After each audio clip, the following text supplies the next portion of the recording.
한 주간도 잘 지내셨습니까? 요즘 독감이 유행이라면서요. 독감 조심하십시오. 저도 앞집에 성화에 못 이겨서 끌려가서 주사 맞았습니다. 이런 주사 맞고 독감 안 걸렸으면 좋겠습니다. 회복, 또 우리가 계속 느헤미야를 보면서 하나님께서 오늘 이 시대에 우리에게 원하시는 바가 무엇일까?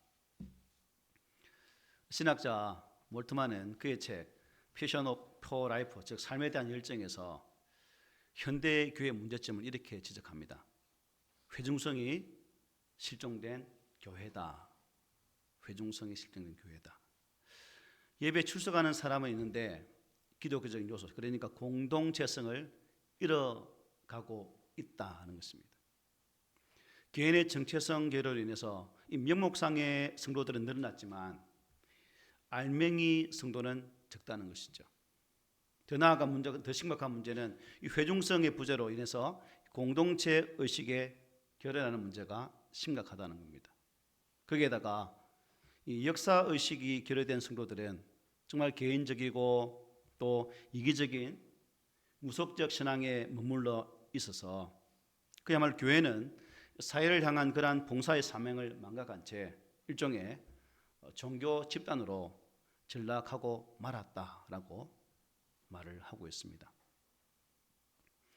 이러한 교회가 여러분 사회 속에서 영향력을 행사할 수 없는 것은 당연한 것이겠죠. 그럼에도 불구하고 안타까운 것은 교회가 이러한 현실적인 문제에 너무도 안일하게 대처를 하고 있다는 것입니다. 그냥 큰 문제 없으면 넘어가면 되지라는 의식 속에 빠져 있어서 그야말로 그러한 교회가 되다 보니까 오늘날 교회가 사회의 지탄의 대상이 되고 말았다라고 그렇게 느껴봅니다. 느헤미야가 우리들에게 주시는 이 말씀을 통해서 왜 그토록 자신이 가진 그러한 것들을 다 내려놓고 험한 땅 예루살렘으로 돌아와서 그 일들을 감당하기를 원했을까? 저는 한마디로 느헤미야가 그러한 일을 했다는 그 내용들을 보면 결국 이스라엘 백성들의 정체성 회복이다. 내가 누구인가? 이스라엘 백성으로 선민으로서의 그러한 삶을 내가 살아내고 있는가라는 분명한 질문 속에 그는 자신이 가지고 있던 모든 것을 다 내려놓고 예루살렘으로 돌아와 오직 하나님의 은혜를 누리는 가운데 성벽을 재건하는 그 일에 전념했다는 것입니다. 결국 정체성 회복은 무엇으로 연결되겠습니까? 이 땅 위에 하나님의 영광이 나타나기를 소망하는 그 간절함이 내포되어 있다고 볼 수 있겠죠. 그렇다면 여러분, 느헤미야가 이러한 성벽 재건을 통해서 이스라엘 백성들의 정체성을 회복하고 하나님께 영광 돌리는 그러한 가운데서 이러한 일을 감당하기를 원했던 이유는 결국 변화거든요. 외적인 변화. 하나님의 거룩한 백성들이 하나님 안에서 하나님의 전에서 변화되어지는 삶을 살아가야 그 시대에 하나님의 거룩한 백성으로 살아낼 수 있다는 사실을 말씀하기 위함이라 하겠습니다. 자, 그렇다면 오늘 우리의 정체성, 즉 교회의 정체성, 나의 정체성은 무엇인가? 하나님의 교회와 그리스도인들의 정체성, 내가 왜 존재하는가? 여러분들은 신앙생활을 하시면서 교회를 다니면서 내가 왜 존재하고 내가 섬기는 교회는 왜 여기 세워져서 어떤 일을 감당하는 것이 바른 것일까? 라는 생각들을 한번 해보셨나요? 하나님의 영광을 드러내는 것, 이게 제 존재 이유고 여러분의 존재 이유고 하나님의 교회가 서 있는 이유라 저는 믿습니다. 이것을 위해서 오늘 우리에게 필요한 것은 무엇일까? 하나님의 교회가 말씀으로 변화되어지고 또 우리 각 성도들이 성령의 강력하신 은혜로 변화되어져야만이 오늘 이 시대에 정말 영향력 있는 그러한 교회와 성도가 될 수 있다는 것입니다. 2023년도 교회 표어가 뭐였습니까? 영적 성숙을 이루는 교회 아닙니까? 영적인 성숙을 이루어야 우리의 삶의 자리에서 변화를 기대할 수 있는 것이고 또한 변화를 주체할 수 있는 그러한 성도라는 것입니다. 자, 그렇다면 이러한 변화, 그 변화의 핵심이 뭐라 생각하십니까, 여러분들은? 무엇이 변화되어야 될까? 오늘 본문을 보면 느헤미야는 이 7장 전체를 통해서 어떠한 비전도 어떠한 목적도 어떠한 방향성도 제시를 하지 않습니다. 그리고 건물에 대해서 말씀하지 않습니다. 오늘 읽었던 4절에 보면 이 느헤미야가 성벽의 파수를 위해서 사람 몇 명을 세우는 그러한 것을 보게 된다는 거죠. 몇 사람에게 중요한 직책을 맡기고 있다는 것입니다. 1절 보시면 이렇게 말씀하죠. 성벽이 건축됨에 문짝을 달고 문지기와 노래하는 자들과 레위 사람들을 세운 후에 라고 말씀합니다. 드디어 성벽이 완성되었습니다. 산바라스를 비롯한 도비야, 게셈, 아라비아 사람들의 참 여러 가지 방해 공작이 있었지만 이스라엘 백성들과 느헤미야는 그 방해 속에서도 하나님의 성벽을 완성하게 되어졌습니다. 그런 측면에서 아마 이스라엘 백성은 물론이거니와 느헤미야도 육적인 부분에서는 많이 지쳐있는 그런 상황이겠죠. 그런데 여전히 이러한 왕궁이 있었지만 대적들의 공격은 아직 끝이 나지 않았다는 거죠. 이게 문제라는 겁니다. 그러니까 성을 짓고 성벽을 잘 세우고 그것으로 끝나는 것이 아니라 지은 이후에 그 뒤에 내용들, 즉 어떻게 이 성을 지켜낼 것인가가 더 중요하다는 거죠. 제가 느헤미야를 시작하면서 말씀드리기를 내 개인의 신앙의 성벽은 여러분은 무너지지 않고 잘 세워져 있습니까? 라는 질문을 드린 바 있습니다. 내 개인의 성벽 이것이 무너지면 저와 여러분들은 세상 속에서 그야말로 세상 탕류에 휩쓸려 떠내려갈 수 없는 갈 수밖에 없는 그런 존재가 된다는 거예요. 그러나 우리의 믿음의 성벽이 든든히 세워져 있을 때 우리 믿음의 성벽이 주가 되시는 예수 그리스도 안에서 우리가 잘 세워져 있을 때 우리는 결코 흔들리지 않는 그런 자가 될 수 있다고 말씀드린 바가 있습니다. 그런 의미에서 견고하게 파수하지 아니하면 성안의 백성들도 문제거니와 성년 동안 무너질 수밖에 없다는 사실을 우리는 이 말씀을 통해서 보게 됩니다. 그래서 느헤미야는 이 사실을 너무나 잘 알고 있었죠. 너무나 잘 깨닫고 있었습니다. 이미 대적들이 우리 6장에서 보았잖아요. 예루살렘 백성들에게 침투해서 산발랏 이런 사람들이 제사장이나 귀족들과 무슨 관계를 맺었습니까? 결혼을 통해서 이렇게 서로 연결되어진 하나의 유대를 형성하게 됐다는 겁니다.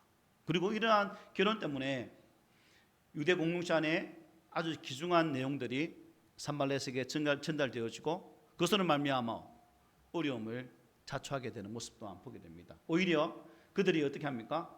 이 산발랏을 칭찬하고 아주 좋은 사람이라고까지 말한 장면을 우리가 이미 보았습니다. 그래서 느헤미야는 이제 그런 상황이 있기 때문에 후속 조치를 단행하게 되는 거죠.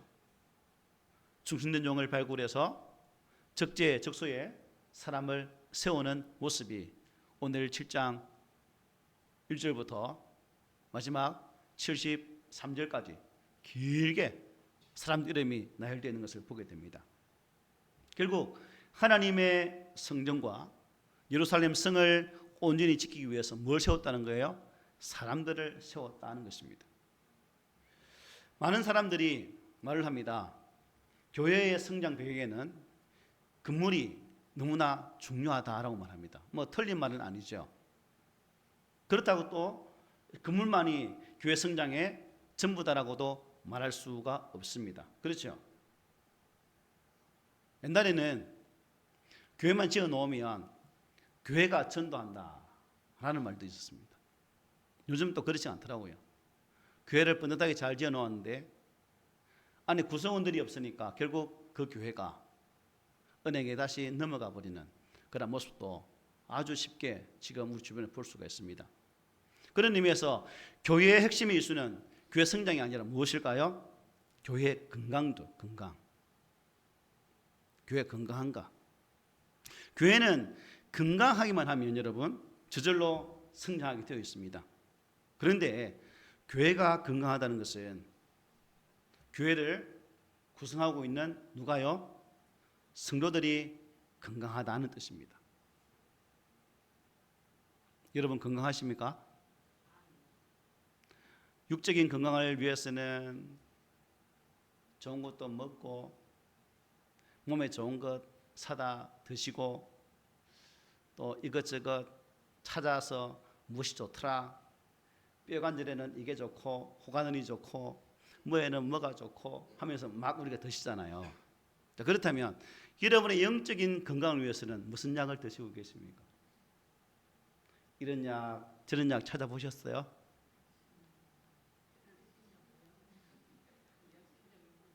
잘 드시고 계세요? 우리가 하나님의 교회가 회복되기 위한 가장 하나님께서 원하시는 최상의 방법이 무엇인가? 결국 건강한 사람을 잘 세우는 것이다.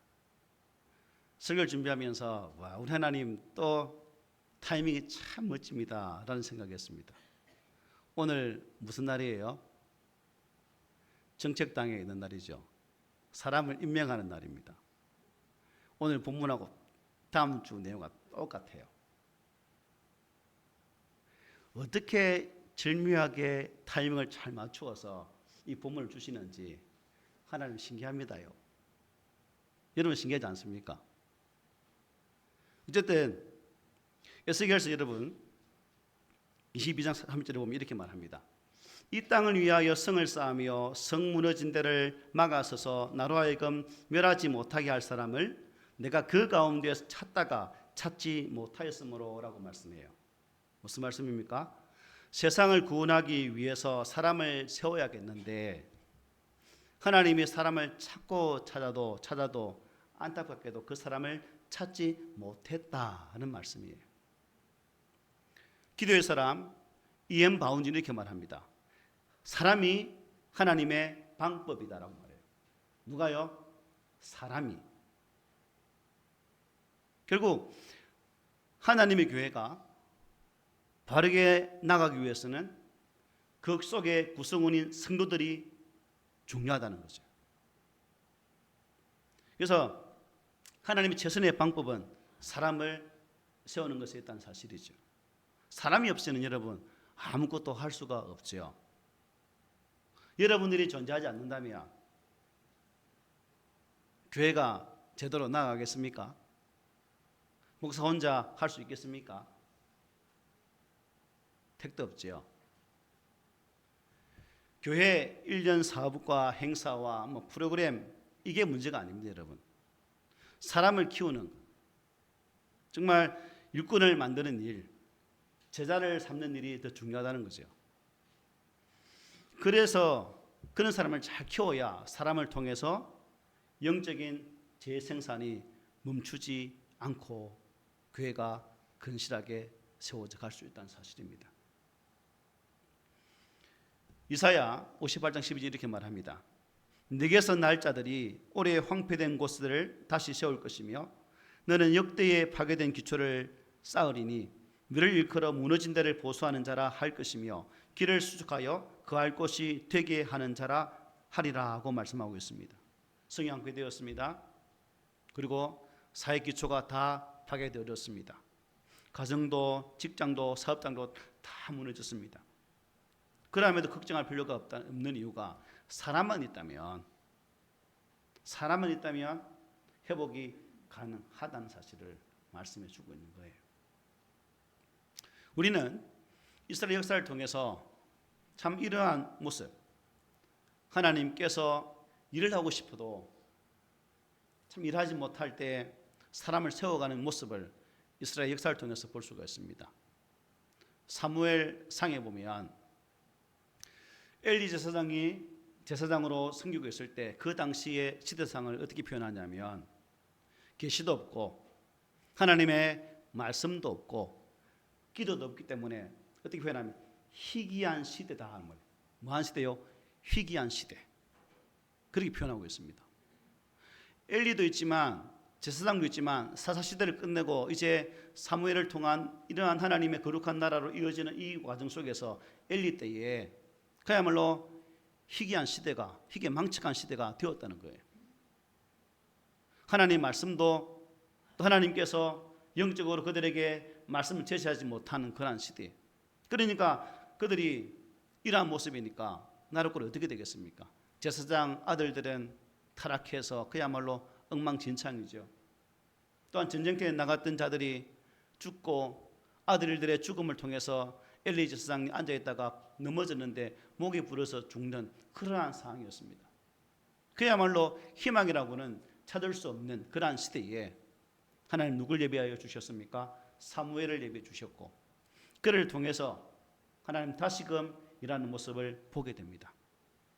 백성들에게 소망을 주었고 희망을 선포했고 하나님 말씀으로 그들을 다시금 온전히 붙잡았기 때문에 사무엘을 통해서 하나님 뜻이 다시금 그 땅에 이루어지는 모습을 보게 된다는 사실입니다.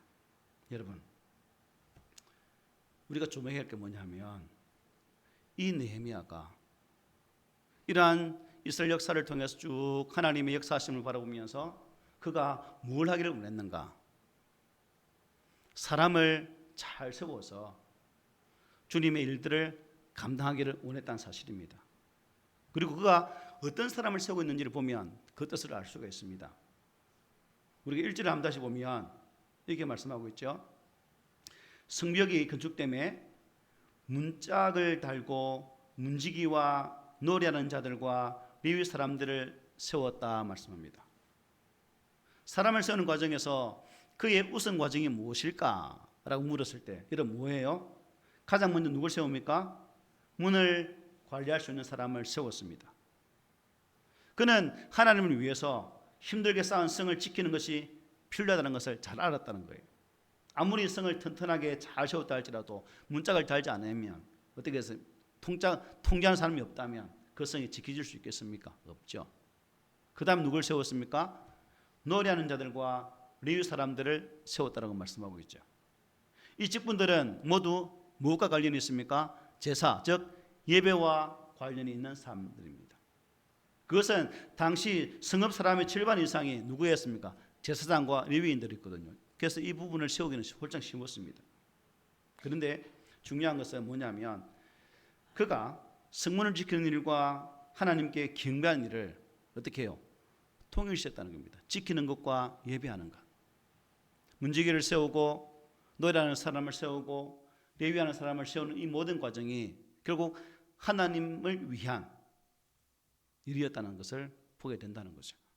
이것을 우리는 교회가 세워야 할 사람은 어떤 사람일까? 라는 질문을 할 수 있는 거죠. 오늘 이 시대에도 레위인을 세워야 됩니다. 이 레위인은 어떤 사람일까요? 하나님 앞에 예배하는 자. 오늘 이 시대의 교회가 하나님 앞에 바른 예배자들만 잘 세운다면 그 교회가 건강한 교회요. 그 교회는 희망이 있고 소망이 있습니다. 하지만 예배하는 자를 키우지 아니하면, 예배하는 자를 세우지 아니하면 그 교회는 소망이 없어지는 거예요. 유럽 교회가 바로 그런 모양 아닙니까? 그러므로 우리 이 말씀을 보면서 느헤미야는 이 사람을 세우되 가장 먼저 어떻게 해요? 하나님께 예배하는 자를 세웠다는 거예요. 하나님께 예배하는 자를. 히브리서 11장 4절에 이렇게 말합니다. 믿음으로 아벨은 가인보다 더 나은 제사를 하나님께 드림으로 의로운 자라 하시는 증거를 얻었으니 하나님이 그 예물에 대하여 정언하심이라. 그가 죽었으나 그 믿음으로서 지금도 말하느니라고 증거합니다. 성경은 아벨의 믿음을 예배드리는 믿음이라고 설명을 하죠.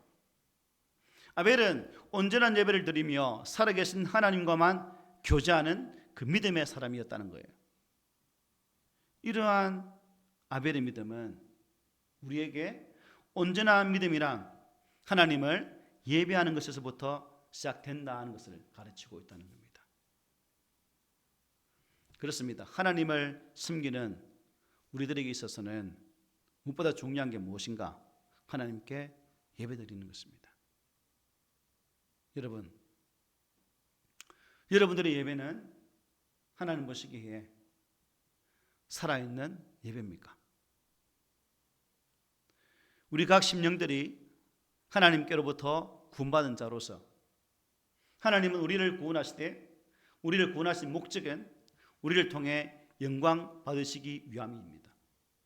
이 땅에서 잘 먹고 잘 살고 삶의 자리가 형통해서 불통이 없는 그런 삶을 살라고 우리를 구원하신 것이 아니라 오직 한 분 살아계신 하나님을 찬양하고 예배토록 하기 위해서 우리를 구원해 주셨다는 거예요. 그러나 복음이 변질되다 보니까, 즉 우선순위가 변질되다 보니까 우리의 삶의 자리는 예배보다는 이 땅에서의 잘됨, 이 땅에 사람이 누리는 그것이 잘 될 때 참으로 복받은 인생이다 라고 말을 합니다. 그러나 성경은 아니올시다. 하나님 앞에 바르게 예배드리는 자, 그 자가 복된 자라는 사실입니다. 그러므로 우리는 이러한 말씀을 통해서 사회봉사도 중요하고 구제도 중요하고 인간관계도 중요하겠지만 더 중요한 것은, 또 지쳐서 참 힘든 그런 시대에 살고 있지만 그럴지라도 더 중요한 것은 하나님께 예배드리는 일이 더욱 중요하다는 사실입니다. 그리고 그 예배를 통해서 저와 여러분의 믿음은 어떻게 될까요? 증명되어져야 됩니다. 예배를 보면 그 사람의 믿음이 있는가 없는가는 단박에 표가 나는 거예요. 교회는 하나님께 예배드리기를 힘쓰는 사람을 길러내고 그들을 세워가야 됩니다. 그 예배에는 삶이 담겨 있어야 되는 거고, 그 예배에는 생명이 담겨 있어야 됩니다. 그 예배에는 우리의 믿음의 고백이 담겨 있어야 된다는 거예요.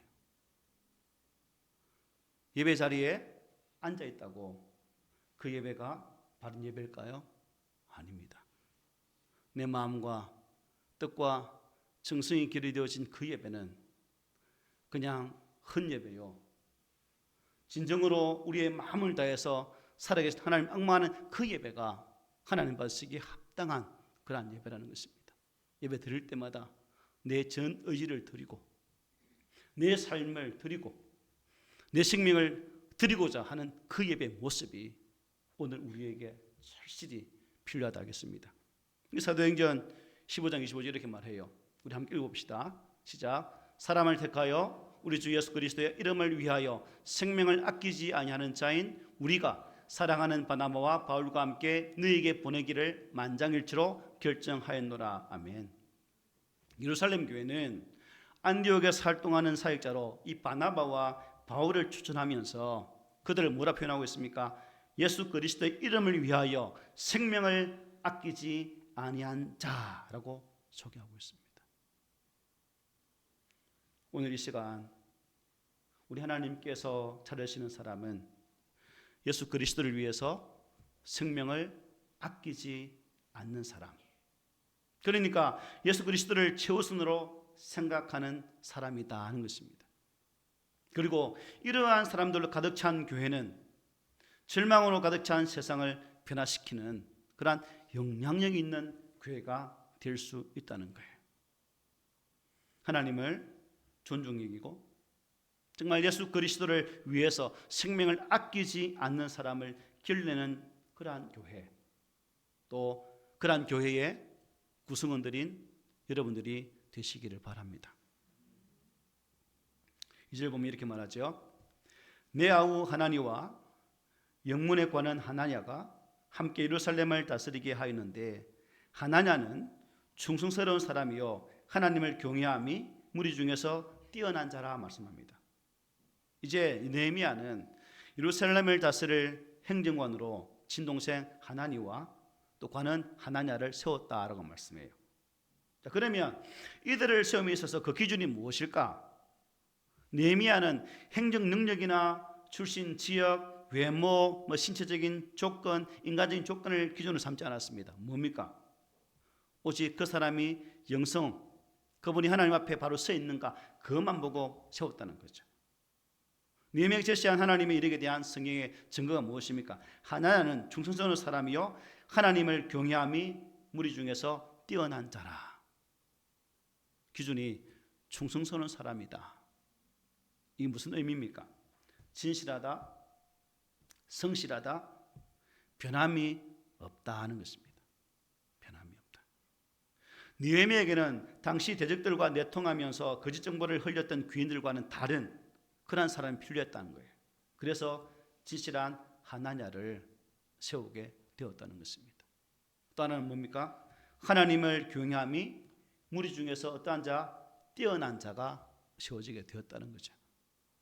느헤미야에게는 참되게 하나님을 경외하는 자가 필요했습니다. 지도자에게는 깊은 영적인 확신이 있어야 하기 때문이죠.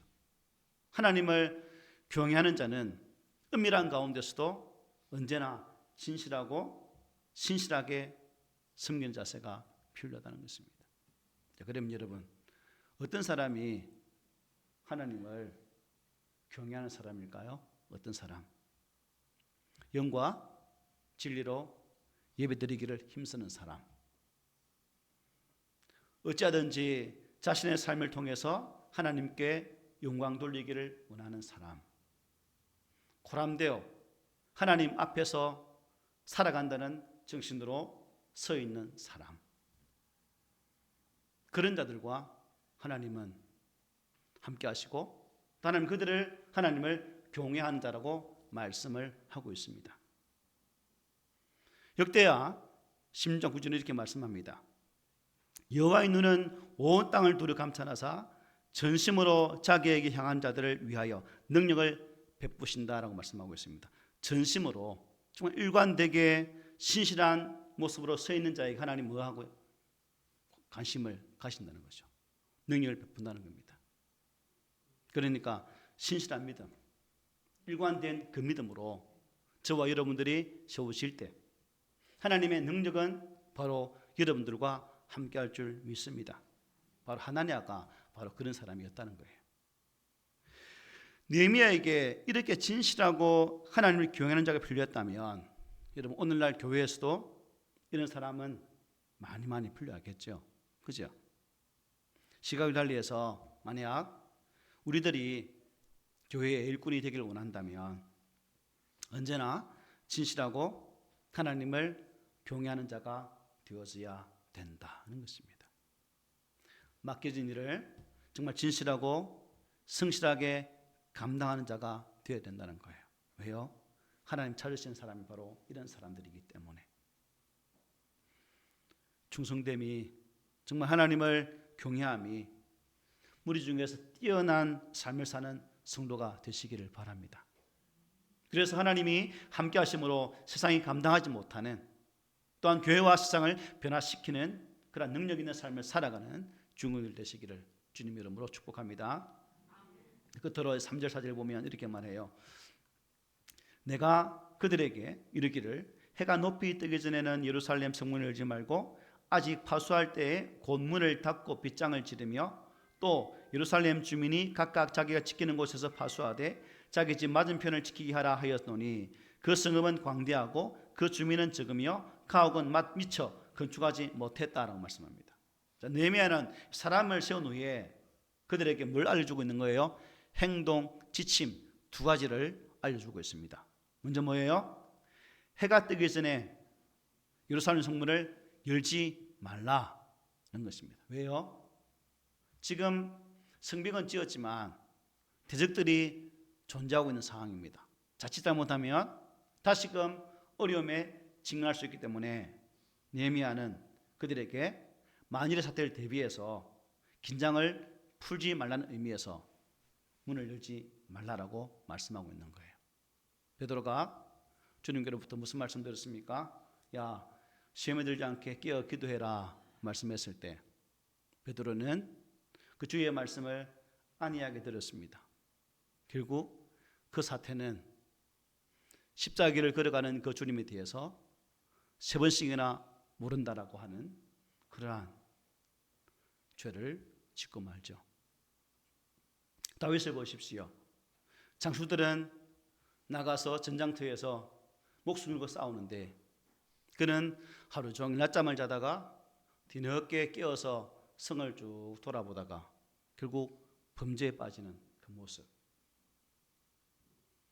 그래서 우리가 하나님 말씀으로 서 있지 아니하면 안 된다는 겁니다. 그래서 베드로는 이렇게 말합니다. 근신하라, 깨어라. 너희 대적 마귀가 우는 사자같이 두루다니며 삼키차를 찾는다.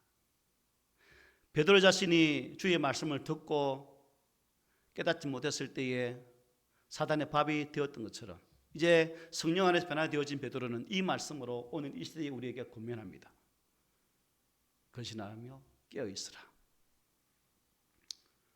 그래서 이 말씀을 통해서 느헤미야는 성을 지키는 자들에게 이러한 지침을 알려주게 되는 거죠. 또 하나가 뭡니까? 파수꾼을 세우는 것이죠. 예루살렘 주민이 각각 자기가 지키는 곳에서 파수하되 자기 집 맞은편을 지키게 하라고 말씀합니다. 왜냐하면 성이 여러분 작습니까? 큽니까? 성읍에 비해서 그 성에 사는 사람의 숫자가 너무 적었던 거예요. 사절에 보면 그 성읍은 광대하고 그 주민은 적으며 가옥은 미처 건축하지 못하였다라고 말씀하고 있죠. 이것으로 성을 효과적으로 지키는 방법이라고 말씀하고 있죠. 여러분, 사람은 누구나 자기 집에 대해서는 뭐가 있습니까? 애착이 있죠. 자기 집을 지키기 위해서는 울타리를 세우고 어찌하든지 다른 것들을 동원해서 많이 지킵니다. 바로 그런 의미죠. 그래서 사람들이 각각 자기 집 그 주변을 지키게 함을 통해서 그 큰 성들을 제대로 지킬 수 있도록 이렇게 단도리를 했다는 사실을 잘 말씀해 주고 있죠. 무슨 의미인가? 자신의 일은 스스로가 책임지는 자가 되라는 겁니다. 언제까지 다른 사람들의 도움을 받으며 살아갈 수 없다는 거죠. 비록 힘들고 어렵고 또한 고통스러울지라도 자신의 일은 스스로 책임지고 해결하는 자세가 필요하다. 그래서 각각 자신의 가정의 앞을 지키도록 했다는 겁니다. 말씀 마치겠습니다. 여러분, 한 해 한 해를 보내면서 하루하루의 삶을 살아가면서 하나님께서 우리를 향해서 하시는 말씀이 무엇인가? 또 하나님께서 우리를 믿는 자로 세우시고 우리에게 요구하시는 것이 무엇일까? 라고 물었을 때 하나님은 충성스러운 사람이 되라고 말씀합니다. 그리고 무리 중에서 하나님을 경외함이 어뜸이 되라고 말씀합니다. 그런 자에게 하나님은 일을 맡기시고 또 주의 일들을 감당할 수 있도록 도우신다는 사실입니다. 바라기는 우리 꿈 있는 교회, 우리 공동체는 비록 큰 공동체가 아니고 지체 또한 많은 지체가 아니기 때문에 여러분 속에 이러한 충성스러운 모습과 하나님의 경외함이 무리 중에 뛰어난 자가 되지 않는다면 이 험악한 시대에 하나님의 교회를 온전히 이 세상을 향해 주의 뜻을 이루는 데 사용할 수가 없다는 사실입니다. 그러므로 저와 여러분이 이 말씀을 묵상하고 또 준비되어져서 하나님께 합당하게 세워지고 이 시대를 변화시키는 또한 교회를 변화시키는 그리고 나 자신을 먼저 변화시키는 가운데 주님의 일들을 신실하게 감당할 수 있는 변함없이 감당해낼 수 있는 그러한 일꾼 되기를 주의 말씀으로 권면을 드립니다. 아멘.